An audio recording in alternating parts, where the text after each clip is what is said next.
It's not my way of living. I simply don't want to live that way myself, but if it's what she wants to do, then it's fine. I feel her way of life is too restrictive. I want her to get out more among people and do more things. She's missed a tremendous amount in life. And at least I feel she has. She feels she's had a very full life. But I think as far as being with people and social life, there's so much more. And I would like to see her get out more. But this is her choice, and I can't force my way of life on her. But I also have to admit she has a better education than any kid I know coming out of high school. After I wrote the book, I had to teach myself how to type, and I had to get a typewriter. So what I did is I traded some work for my mom, and she gave me a typewriter, this old broken-down typewriter she had. And it didn't work right, so what I had to do is sometimes the carriage wouldn't return. I had to tie a rubber band on the one end of the carriage and stick it onto the wall, set the typewriter on the table, and then when I typed, the carriage would, the rubber band would pull the carriage over. That was about the hardest part of typing. The work that I traded for my mom to get the typewriter was going to get my high school diploma, because I quit school in 7th grade. Actually, I didn't quit school in 7th grade. My dad took me out. I didn't have enough nerve to go ahead and quit it. Why did that happen? I wasn't getting along well in school. I was very nervous about school. Like my son, Carl, he thrives in school. He really digs it. I wouldn't dream of taking him out of school, because it's good for him. And it's probably good for most people. I couldn't see that this nonsense would go on, so I took her out of school. She relaxed, she started reading, she started studying, she started learning. I think, on the whole, it was good for her. I think she did learn more at home than she would have learned in the school. It seemed to have worked out very well. But at first, I was afraid that there would be a social problem, that she wouldn't know how to get along with people. But she gets along with people fine now, so apparently it worked out.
Hello. I'd like to buy 60 pounds of wheat. 60 pounds of wheat? Yeah, and I'd like it clean because I'll be eating it. You want it to be clean for eating purposes. That would be $5.50. It's gone up a little. Is that this year's wheat? That's this year's wheat. Can you deliver it? Yeah, we'll deliver it. When most people think of a feed and grain store, they think it's for animal feed. But you can get human feed there, too. They have wheat, they have soybeans, and we buy potatoes there by a 50-pound bag, and they only cost about 3 cents a pound. Thank you. I'll have to look at it.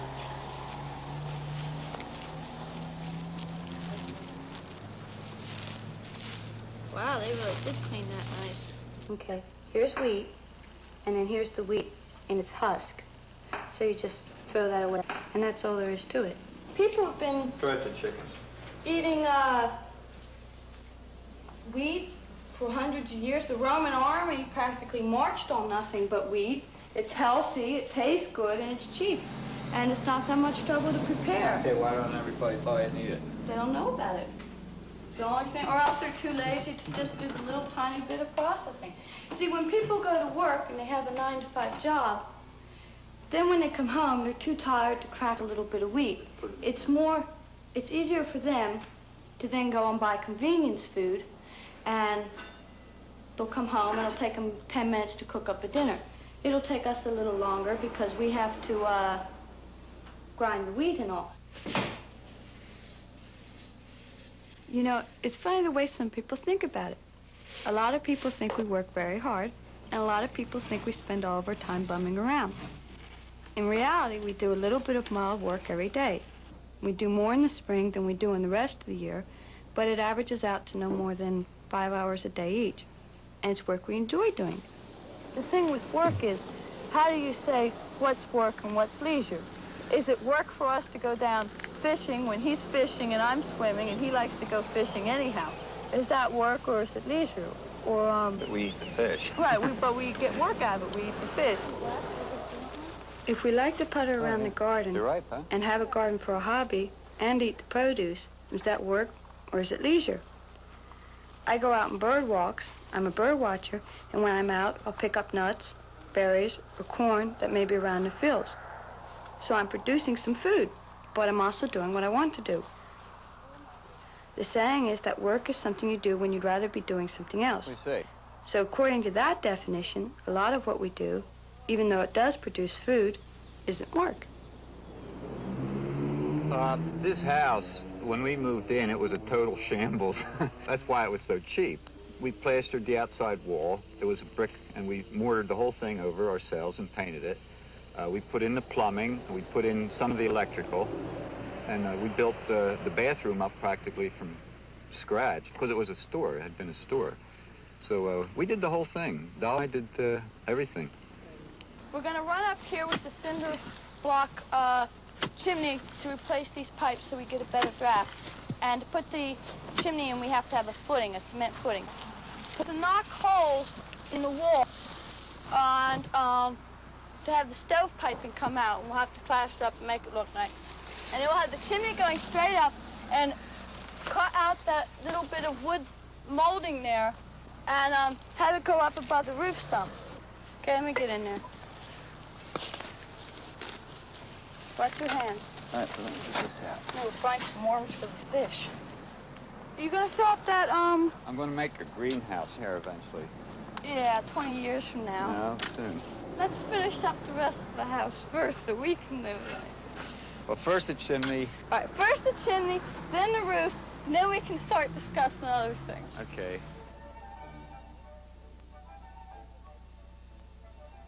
When I wrote Possum Living, I didn't know if it would sell, but I said I'd do a good job because more and more people are worrying about how they're going to feed and clothe their families.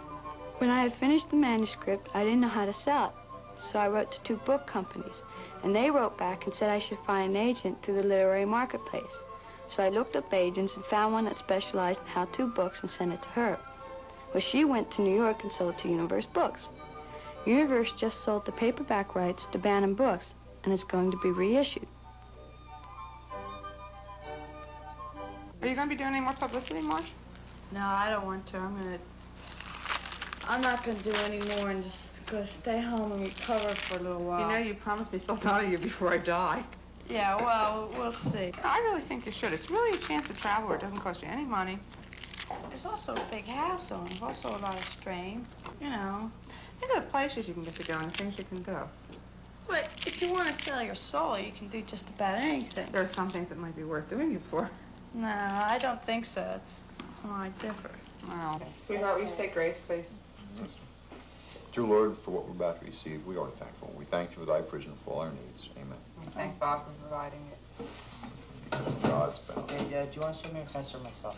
As a prerequisite of Possum Living, with the subtitle, How to Live Without a Job and Almost No Money, I personally think that a prerequisite would be to own a house free and clear of a monthly mortgage payment. I don't have that luxury. I have to provide food, utilities, and other necessities of life for my family. I have not had a copy of the book long enough to be able to read it from cover to cover. I have read excerpts from it. It was very interesting, fascinating, but just from the standpoint of having a mortgage or a house free and clear of a mortgage would tend to exclude me before going into personal preferences of lifestyle. Now, if you were willing to spend a little of your time going to sheriff's cell, which not everybody knows, which is why I put it into the book, and do a little bit of looking around, you could find a house cheap, but the house would be run down somewhat. It's hard to look for, but as you're saying, paying off a mortgage is hard.